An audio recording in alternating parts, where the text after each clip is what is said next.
Hi, I'm Kevin, And I'm Amanda. and we are serving up. All that jam.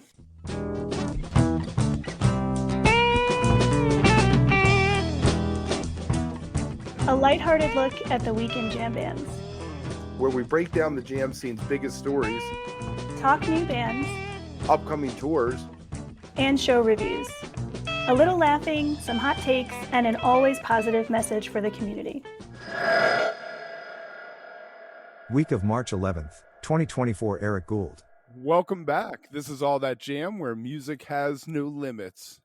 We've got our top 3 stories of the week coming up, and our interview with Eric Gould, who is probably most well known now as being the brains and bass behind Pink Talking Fish. I didn't do much this week again. It's been a slow beginning of the year for me, but I did watch Dogs in a Pile, and I was quite impressed. They did a new song, much better than I remember even 2 years ago. So they're somebody to keep your eye on. But I think you got to see something a little more exciting there, didn't you, Amanda? Yes, Kevin. Hello. I am joining you from Nashville today. I'm getting ready to head home. I was able to see 2 nights of Daniel Donato and Green Sky Bluegrass at the Ryman Auditorium, which was my first time here at that venue. And wow, 2 fantastic nights of music. And what were you doing there? You were just there to see the shows, or were you Just came into town for the music. Less than 2 days here. I was able, thanks to some friends, to get tickets and place to stay, and it just seemed like the thing to do. So flew in early on Friday morning, and I got to say, these shows, I think, gave me a little bit of a boost in terms of the jamgrass scene, which I love. Everyone knows that I love that, but in terms of energy, it was just out of control. Sam Bush sat in the first night for a few songs, and Billy Strings was here both nights, including the vast majority of set 2 on Saturday. And at a small venue that's really intimate, like the Ryman, it was very, very special. had you ever been there before? I hadn't. I've been to Nashville. I've actually seen music in Nashville, but it was a very long time ago. I had not been to the Ryman. And I have to tell you something, Kevin. I don't know why I was feeling like it was going to be a very kind of conservative, like a tough venue to see music in. For some reason, I know where I got that from. When Goose played the Ryman maybe a year ago, I want to say that there were some people that didn't really love it because it's seated, there's church pews, but it was rocking. And everyone that worked there that I came in contact with was beyond friendly and didn't really care where you were as long as there were no issues. So all in all, a lot of fun. But Kevin, can I just tell you about Nashville? It's wild here. It's unbelievably out of control. Wow. Yeah, People watching. last time I was there, I was like, I should have rented one of those mobile bars and had him just play Tweezer blasting down Broadway there. You know what? It was obvious if you were to take a picture of not only me, but the people that I was with on the sidewalk, you'd say, which one of these doesn't belong? We had no fringe, no pink, no hats, and we weren't falling down drunk. So, we probably remember a lot more about what happened this weekend than the vast majority of people who were here, but a lot of fun and great food too. Was that the first time you had gone to the Ryman? Yeah. I'd never been there before. They have a pretty cool system for getting into the venue. They don't do bag searches, which again was kind of surprising. These are the kind of things that I pay attention to. Right. So you just walk through a metal detector. As long as it doesn't go off, you're in. You could bring in pretty much. They have it set that if it's a gun, it'll go off, but if it's lipstick, it isn't going to go off. Absolutely. And then you just walk right in the venue. That's it. Show them your ticket. They're not stopping you to look through anything. They're not looking to see where your seat is when you walk inside. Really, really great experience, Kevin. I was very impressed. I think last time I was there was 2003. When we went on our honeymoon, we went to Nashville and ended up there one night. It is a neat place. When you were talking about the church pews, it got me thinking of that place we were talking about in Boulder. E-Town. Yeah. Yes, E-Town, which I guess that's the vibe that I was thinking the Ryman might have, which is just a little more uptight. Let's be honest. They have a very particular way at E-Town that they want their shows to run. They're taping them also for some kind of radio program. So I think just in general, the atmosphere at E-Town is really not your typical show. This weekend at the Ryman, I would have been able to close my eyes and just feel the energy. And it was like any other show that I've ever seen. The sound is amazing. The shape of the venue, especially from up top in the balcony, it's beautiful with the lights. Lincoln did a great job of kind of posting some really cool abstract images that would basically hit every part of the theater, ceiling, everywhere. It was very, very cool. Well, with that said, there is no good transition, so we're just going to jump into the top 3 stories of the week. Wait, let me try one. So, Kevin, speaking of incredible musicians, we all want to make sure that musicians get paid a living wage. So, first story of the week this week is a bill that has just been introduced by 2 representatives, Rashida Tlaib and then Jamal Bowman. They want to increase artist royalties to 1 cent per stream. So they're congressional representatives. They've introduced this Living Wage for Musicians Act late last week. And this was created in partnership with the United Musicians and Allied Workers Union. So I find it really interesting. And actually, I'm glad to see this because as with any bill that's been introduced or legislation, there's usually some kind of report or documentation that goes with that.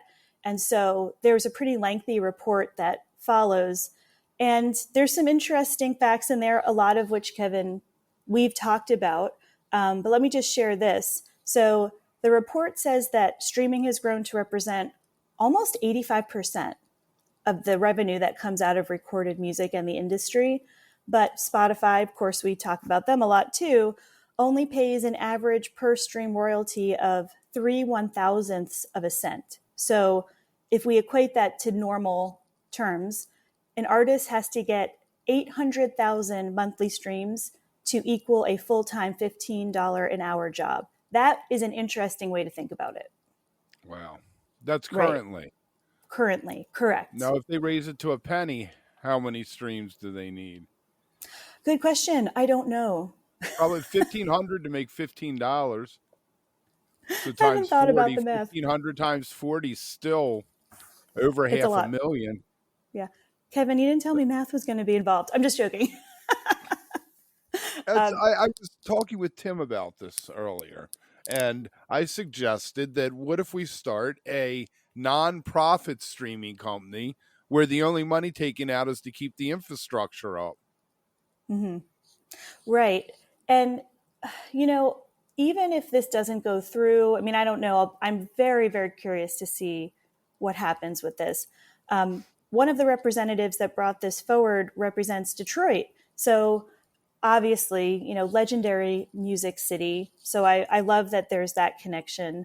In 2022, the same 2 representatives worked together to introduce a similar resolution calling for, I think, what they were calling economic justice and fairness in streaming.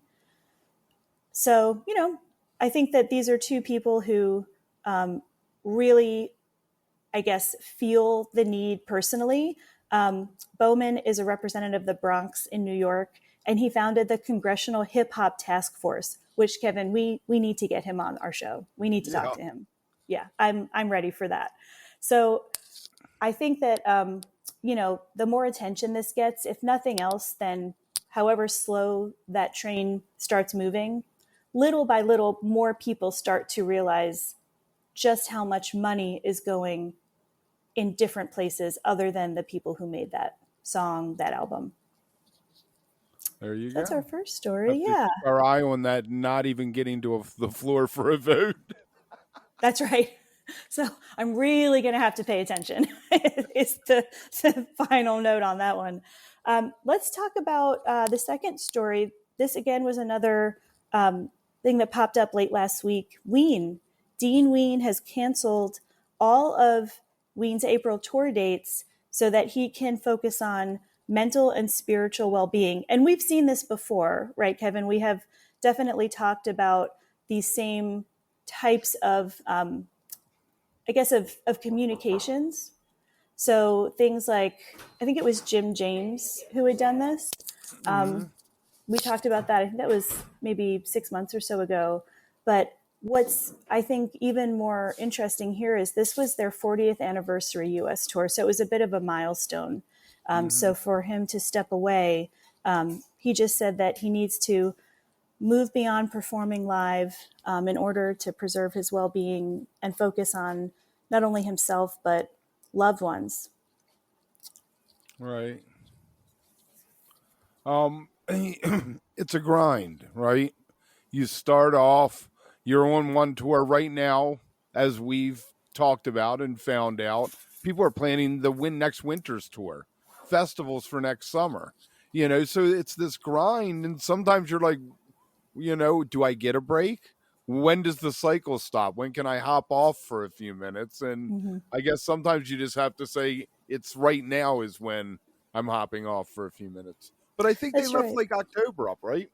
So yeah, so they kept all of the August dates, and there were about half a dozen dates in April, all more or less in the Southeast. The West Coast tour that starts August 2nd in Montana is still on, as well as a late September hometown show in Philly at the Man. So, people will still be able to see them. And of course, they'll get refunds for any of those shows that were canceled. For their 40th anniversary? Yeah, I didn't realize that. I definitely I love Ween, but that's not a band that I could say I know, a lot about. I haven't seen them more than just a couple of times. I know they're fantastic, but 40 years is a little surprising to me. I mean, that's awesome. I had a really annoying buddy back in college who was into him, and it kind of turned me off to him.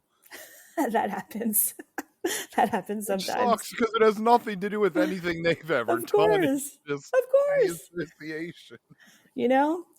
Well, it's like when you're a teacher, sometimes there's entire letters of the alphabet you would never consider naming a pet or a child because of experiences you've had. So I get that. Yeah, so hopefully he does take the time that he needs to do whatever it is that's going to give him some peace of mind, and we'll be thinking about him. Let's get into the third story this week. I love this one, Kevin. This is about the Wood Brothers lighting director. His name's Travis Hanson. He recently earned an Emmy for Live at the Belly Up. And I, first of all, love this because I think anytime we can celebrate crew, we should be doing that because we know how hard, whether it's tour managers, promoters, etc., people are working. So he got some recognition. It was a regional Emmy Award for lighting a concert that was televised on PBS. Belly Up in Sonoma or in... So, Kevin, that was recorded at San Diego's Belly Up nightclub, which has been around since the 70s. So they've had their fair share of shows there. But it's just so nice to see that recognition. He's been with the band for the last 3 years. And so, this is somebody who really loves what he does. Very nice. It's an interesting category to get an Emmy. An Emmy is for TV shows? Correct. Yes, for television. It all runs together. It does. Yeah, it definitely does. And I don't know how typical it is for anything like that to happen in connection with the jam band scene, just simply because it's that part of being televised that, just doesn't happen as often. So it made me think, what other times may something have like that taken place? I'm curious, but I haven't heard of that before. Something like Nugs, I guess, isn't considered TV, whereas something that if the Belly Up show ends up on PBS, on the local PBS channel, all of a sudden it's TV, huh? That's right. Yeah. And the Emmys are a pretty extensive range of awards. So it's artistic, technical merit, sounds like gymnastics, for not only American, but international television industries. So it's more than I thought. I really don't pay attention to it too much because honestly, I don't watch regular television all that often. Right. So yeah, It'll, good for them.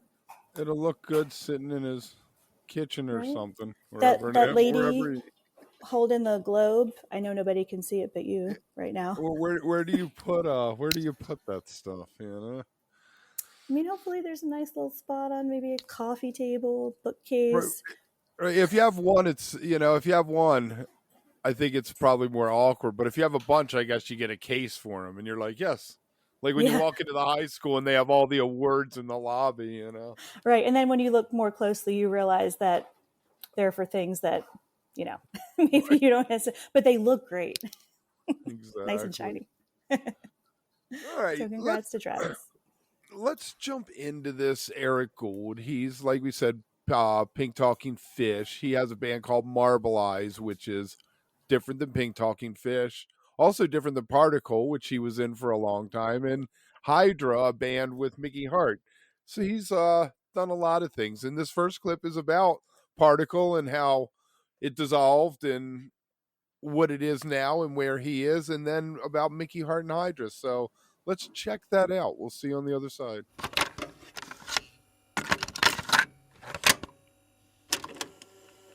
I love it. I read, if I'm totally off base, blame it on the internet, that part of the reason for leaving Particle was you wanted to focus more on your family. And the touring was not compatible with that. Now you've had the time, and I guess you're getting back to where you're like, yeah, I can do the touring thing again. The kids are older, and there's a lot of irony to what happened there.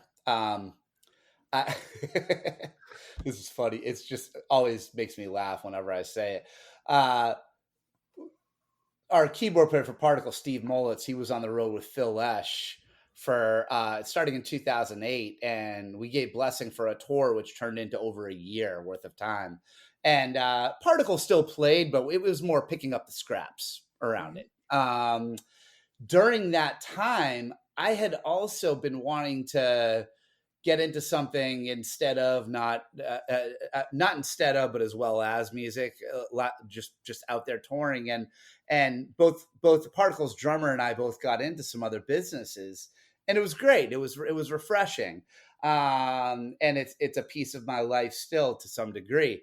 A lot of that stuff has moved into me managing acts as well. So, but when it was finally time and Phil got a new lineup, Steve came back, and Particle used to be a tour horse band that would like perform 8 to 10 weeks at a time. And during when he came back, he wanted to get right back to that. And I was just about to become a father, and so was our drummer, Darren. And I said to them, I'm like, Particle needs to do this. I just can't go with you like that. I don't know what being a dad means as far as the compatibility of being a touring musician. So I can't commit to that. But so it was very friendly what happened within there, because my drummer, Darren, he felt the same way. And we just had a very amicable way of getting some other musicians into Particle and letting them do that. The funny thing is, I had the idea for Pink Talking Fish at the time. I was like, I'll just, geek out on these set lists and have some fun. And, I'll perform it live when I perform it live. But like I told you earlier, open a door, be prepared to walk through it. It's, the thing all of a sudden it blew up and a little time off the road. And I realized that in the end, when you're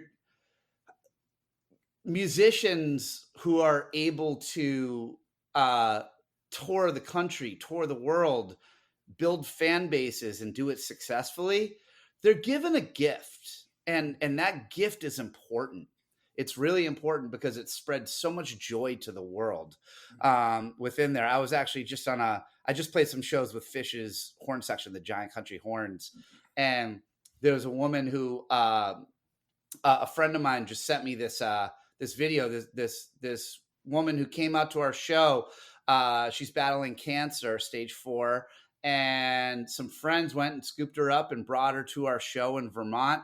And she had such a blast, and she spoke about it a little bit while she's, you know, rolling through the hardships, you know, that she's doing and the battle that she's doing. She's doing everything possible to live her best life, and live music is what she chose. And we've all been talking about it the last couple of days since then. And it really is live music, and us being the vessel for that. It's such a gift, and it's a charge for us to go out there and to give that gift back to the world, to spread that joy, to give, you know, there's people who view it as a religious experience. There's people who just go out there and forget about their life and just have fun and lose themselves in the moment. And those are those few moments they choose to do that. And that stuff is huge. And when I had that brief moment of maybe I'm going to be off the road, I immediately realized that I am who I am. It's what I'm meant to be. It's what I'm meant to do. And then the people and the music spoke for me on that and reinforced the decision when the response to Pink Talking Fish was so strong.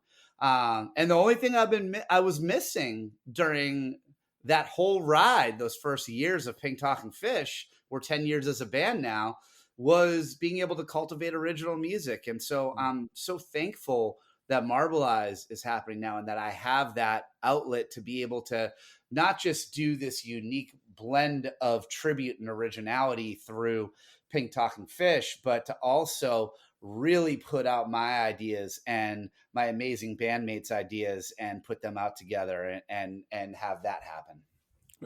So 3 separate things. You have the Jamtronica, you have the cover band, you have the rock and soul music.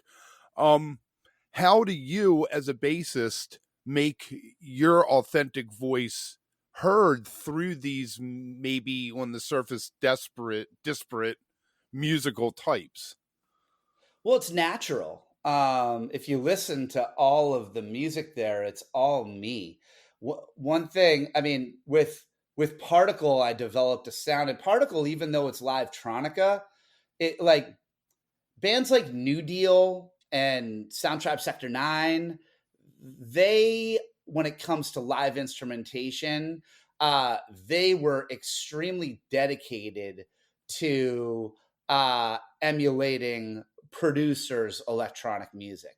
Mm-hmm. Particle was always a rock band that fused the live-tronica into it. We were the most rock band out of all of those bands within there. But we also, and our time touring with Mickey Hart, we really cultivated the term, but it was, you know, just trance. We were always on it, but just locking in on that groove and letting not just the melody makers, but the whole entity just let it blossom in its own time.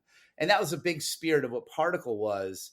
Within that, you know, my tone was whatever I wanted it to be. And I created this very round, deep, thick tone within my bass that wasn't like punchy. It wasn't like, you know, I'm not like O'Teal or Victor Wooten slap kind of guy where I have that real high end tone. It's more that deep, rich. So if I'm just locking in on a smooth bass line, it's really deep in there.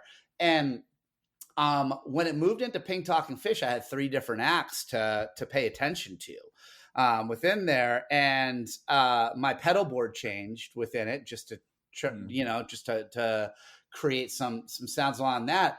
But it's interesting because with PTF, where we all are respecting and honoring the songs and the spirit within it, we're also all have found a way to continue to be ourselves. Mm-hmm. And I'm not trying to recreate Mike Gordon's tone or Roger Waters' tone or anything like that, but I'm able to still honor the music within my way of doing so. And sometimes there are recreations, but most of the time it's just mine.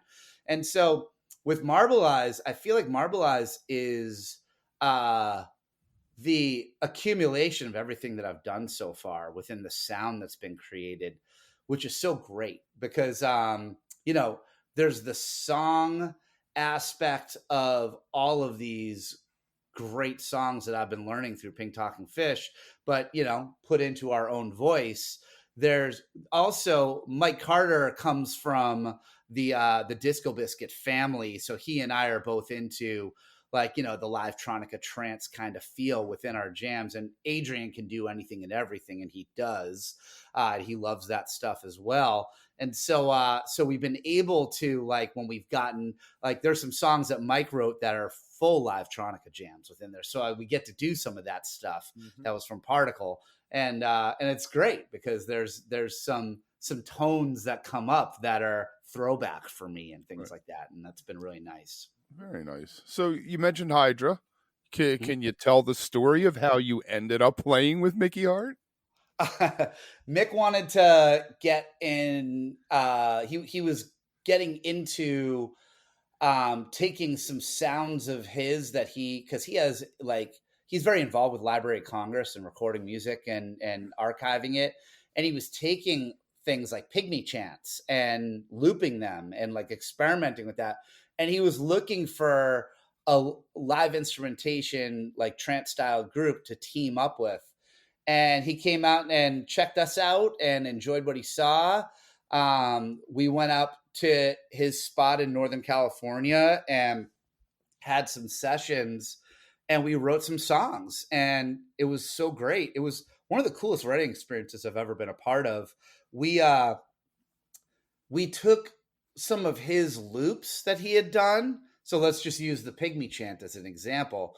He had this loop going on from these this tribe, and he would play it and we would play over it and create some music, and then we'd take the chants out, and that was the song. And that's how we wrote a good handful of those songs. And it became something really unique because it started off, it was almost like this loop track for inspiration. And we were fully expecting it to just be in the track. So we were just rolling with it. But then when he took it out, we're like, really? Are you serious? Because that's pretty cool. It's like, yeah, but this is going to be much more natural and real. And it was. And it was great.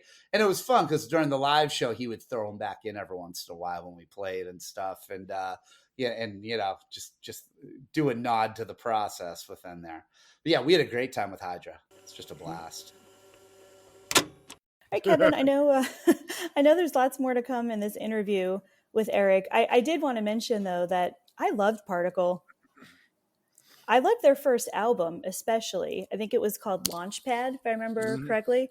They were one of the first bands in that kind of electronic, techno kind of scene that I really got into. So have been a fan of Eric's for a very long time and what he does.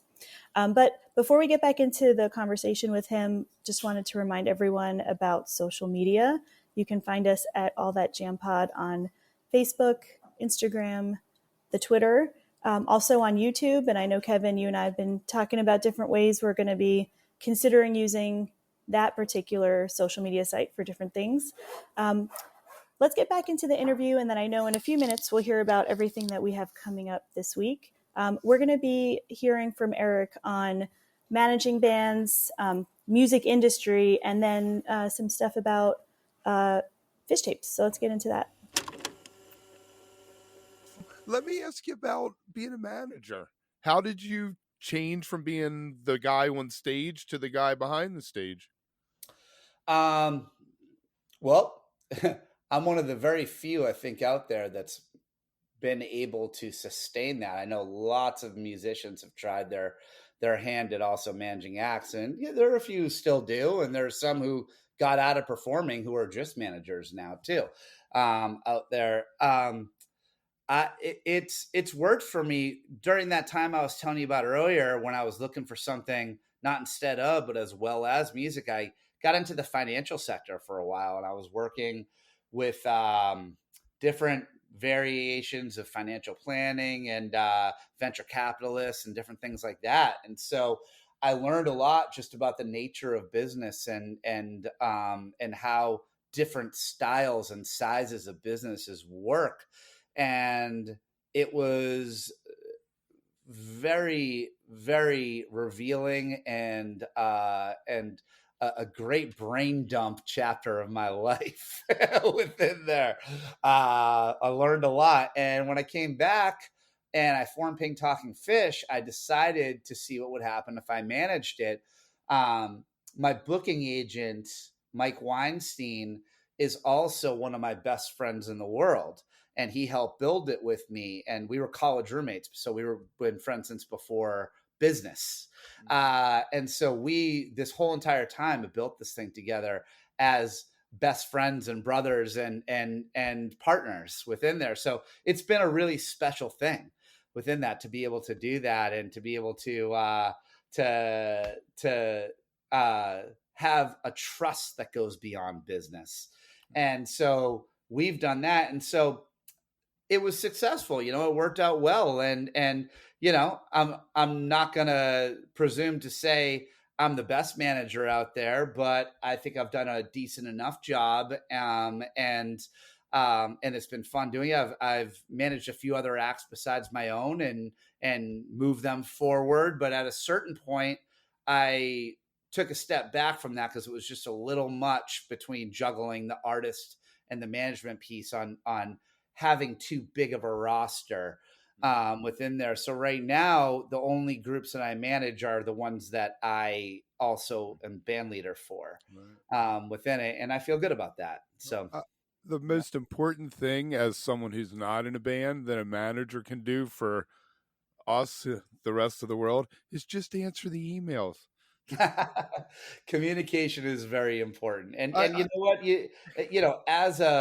as a manager out there who's pitching other acts to other agents and managers, I know the ones out there who get back right away and really appreciate them. Yeah.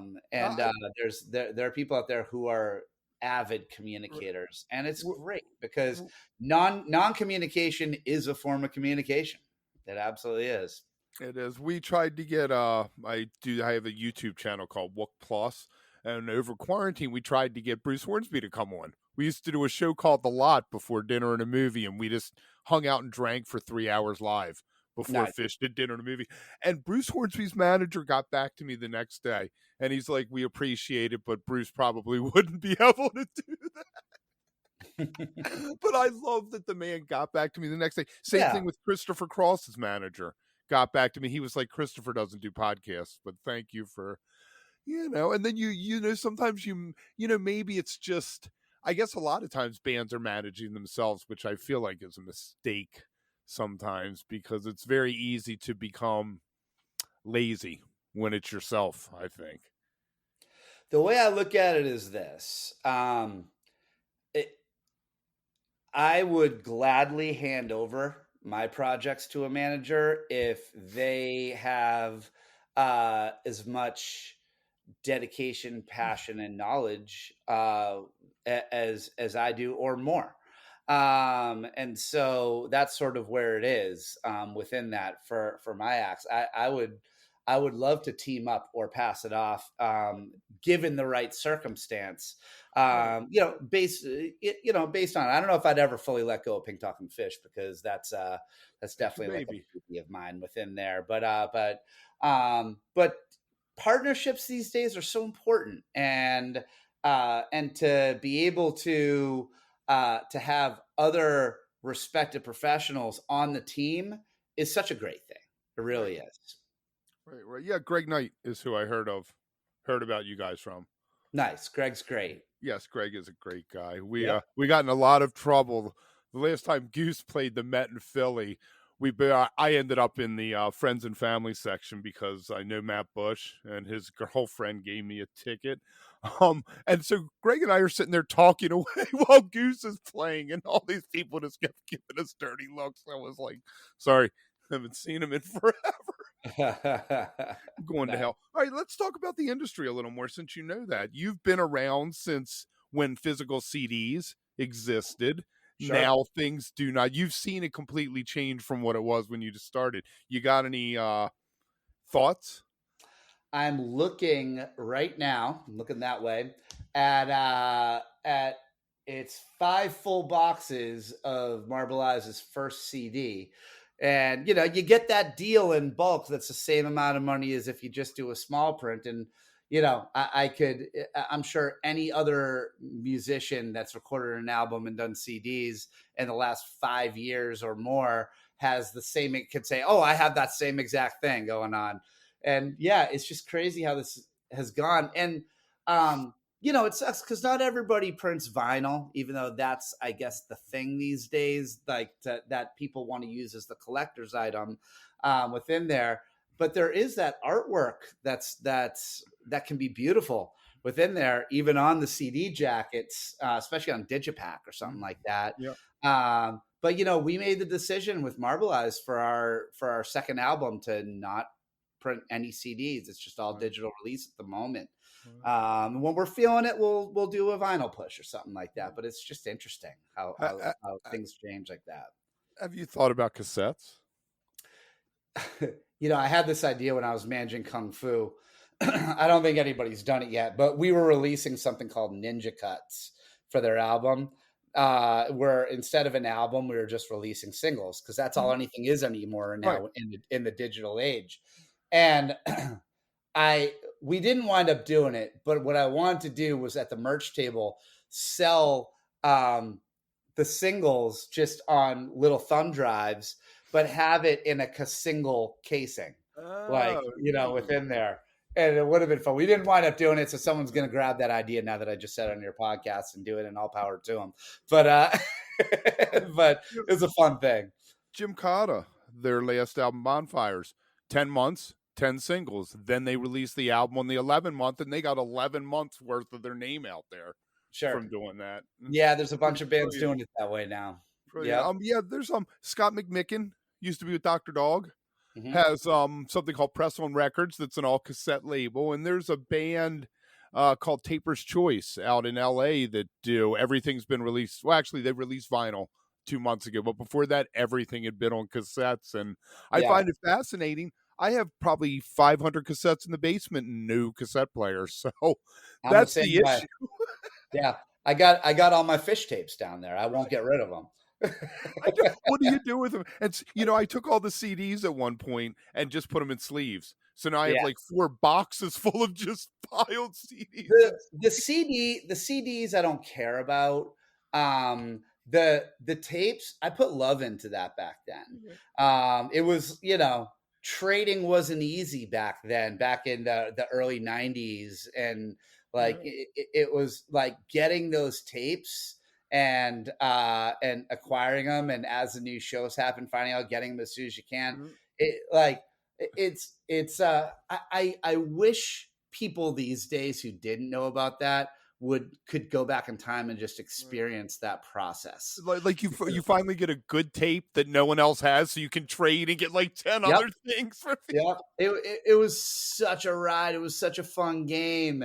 And so I won't get rid of my Fish cassette collection. I hand wrote the set lists and in major detail, and it's just awesome. It's so good. Oh, I love geeking out with people about tapes. It's always fun. I like what he said about CDs too, that they're not that he doesn't care as much about them as he does the tapes. They're disposable almost. Which is interesting because I think I feel the same way. I was never, oh my God, this is the greatest CD. It was always the tape. Yeah, what is that actually? That is true for me. Absolutely. I have bins of CDs that were, I want to put traded in air quotes because it just was not the same thing. Maybe by the time the CD part of live music trading became a thing, I just think, the overall sentiment about it didn't feel as special to me. Right. And you could do CDs 10 times. When you made a tape, you had to listen to it. Well, that is true. Yeah. I will say though, I spent every dollar of my high school graduation money buying a computer, a laptop, and in those days, I think it weighed 10 pounds, that had a 2-time CD burner. And I would thought I was really hot stuff. It was Knocking it out. expensive. Yeah, Right. it was so expensive. I mean, I don't even want to say how much I paid for that. But yeah, it's just different feel altogether. So very cool that you all were able to get into that. So, and this bled over into talking about U2 and the Sphere. And then we got into Fish at the Sphere because I guess we all love the Fish. So let's check that out. See you on the other side. Fantastic. So obviously you like Fish. What would you say that like your some other stuff that influences who you are would be? As far as musical acts go, music. With music. I'm a huge U2 fan. Might turn off a few people here saying it, but you know what? I was just talking to a great friend of mine, Annabelle, who works with Cloud9 and many other things. And she and I both saw U2 at Sphere recently. And so we were geeking out on that. And she said it best. U2 is the soundtrack of our lives, at least for our generation. And I think that U2 and Fish live music, when it comes to a live music show and the combination of live music and multimedia, they are my two by a landslide favorite acts that have ever been out there. What U2 did with Zoo TV Tour and Pop Mart Tour back then, back in the late 80s, early 90s, they reinvented what a live music show was and paved the way towards bands like Tool and Nine Inch Nails and things like that are just revolutionizing with this generation right Zoo now. TV, I was in like the 9,000 section, as high as you could be at RFK. But I tell you what, it felt like Bono was singing to me. That's his magic. Yeah. Well, I'll tell you what, the Sphere show I saw, when he was talking, it felt like he was right in front of me. And I was up in the 300 section. That's like, that new system, the new sound system in there. It's incredible. It's absolutely incredible. Yeah. But U2 really did it. U2 is huge for me. There's a band, as far as a bass player, it's funny. I'm not always like super inspired by bass players.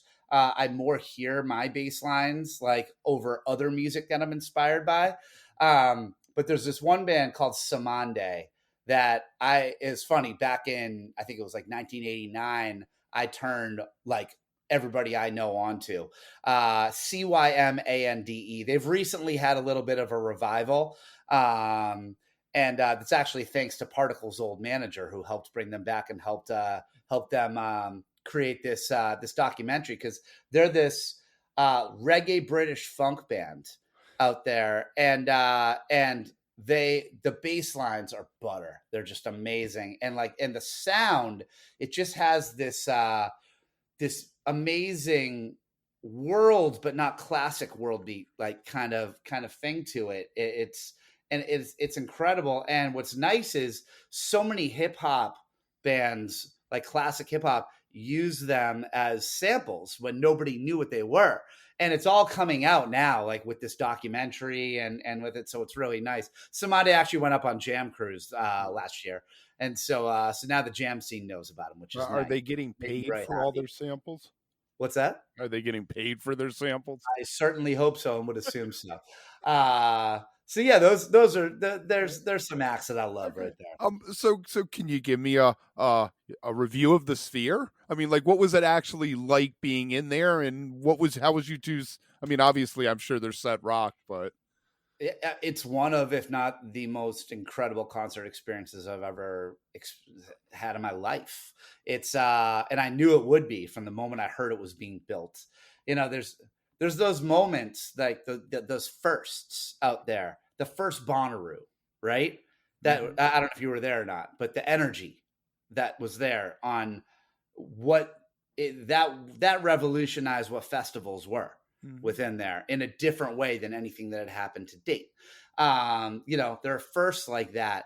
This was a first in the way that it revolutionized multimedia with a live music show, and the nature of how they designed the sound, of how they utilize the screen. And I'm not going to talk too much about what the show was because words don't even hold a candle to what it actually is out there. All I can say is if you are a fan of integration of music and multimedia, you have to experience this. It is a must. And it blew me away in, even though I was expecting to be blown away, it blew me away in ways I didn't even realize it would. So, now you two did the same set list every night. What are your thoughts on how Phish can incorporate improvisation and not doing the set list every night with utilizing that? It would seem to me that you would have to program everything. You'd have to know beforehand what you were doing. I came out of the U2 show thinking about what Phish would do. I saw him back on November 1st, and so it hadn't been even close to announced, but the rumor was there. And it was obvious that they would eventually be playing with their history with Madison Square Garden. But I was just wondering, I'm like, man, this whole entire show that I saw with U2, every song told a story. You know, sometimes it wasn't like an in-your-face story. It was like this emotional feeling that was part of the story. That's what U2 does. And it's one of the things I love most about them. But everything was intent. Everything mattered. And sometimes it was the holy shit visuals, like that just like completely blew you away. And sometimes it was very reserved and pinpointed in a great way. Sometimes it was highlighting the band. Because you're so far away from the band, but like you have this giant screen and it would show these 4 boxes of them. And that was really cool in itself too. But I came out thinking like, do I even really want to see an improvisational band in this venue? Like, I'd probably rather see like Lady Gaga or the Rolling Stones or like something like that where the songs all have certain meanings, certain themes within there.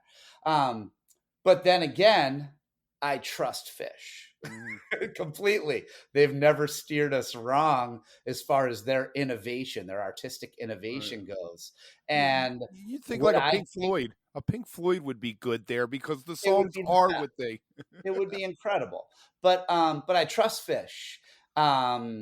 And what's going to happen, I think, they've already announced there's going to be no repeats in the 4 shows. They've also announced that it's going to be a show that's unlike anything they've ever seen, that anyone's ever seen Phish do.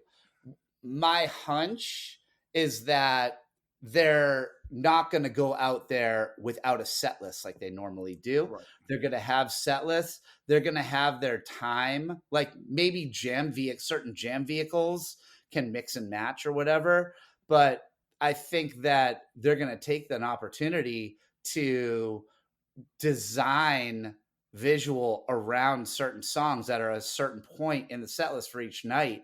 I think that that's going to happen. I think they're also going to get creative with improvisation. It's Phish. There's going to be 20-minute improv jams. Right. And so, I don't think it's going to be trite within there. I think they're going to create something that Chris and whatever projection team is there with them can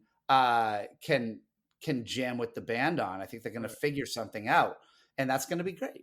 I figured that they would write a whole set list out because there's obviously you're going to want them to do a split open and melt. I mean, there's some songs that I feel like just completely lend themselves to something like that. But I think like what I guess you were implying is they're going to say, all right, we're going to do Tweezer tonight and it's going to run about 19 minutes. So they know at 17 minutes to try to steer Tweezer towards whatever the next song is because that's how it's been blocked off in production. Yeah. Well, we'll see. I mean, I wouldn't be surprised if outside of the improv, it's not transitional into something else. I think there will be transitions from song to song that's designed with the visuals, like to counter that. That's my hunch. But at the end of the day, you can think about it in concept all you want. This day and age, and I used to do that all the time. I used to try to, back in the day when I was so vibrant about it all, thinking about what would they play next. At this point, here I am. My first show was in '93. I just sit back and enjoy the ride and trust that they're gonna take me on a wonderful journey. All right, Kevin, another great interview. Really love it. Do you want to tell us a little bit about what's coming up this week? Yeah, we do. We have Peter Negroponte from Gorilla Toss tomorrow. On Wednesday, we have Lyle Davinsky about songwriting. Thursday, Elias Wallace on Otis Stacks.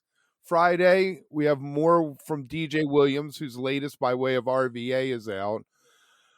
On Saturday, we have Sponge back on, and we get pretty deep with them and about goals and things. Amazing clarity for young guys.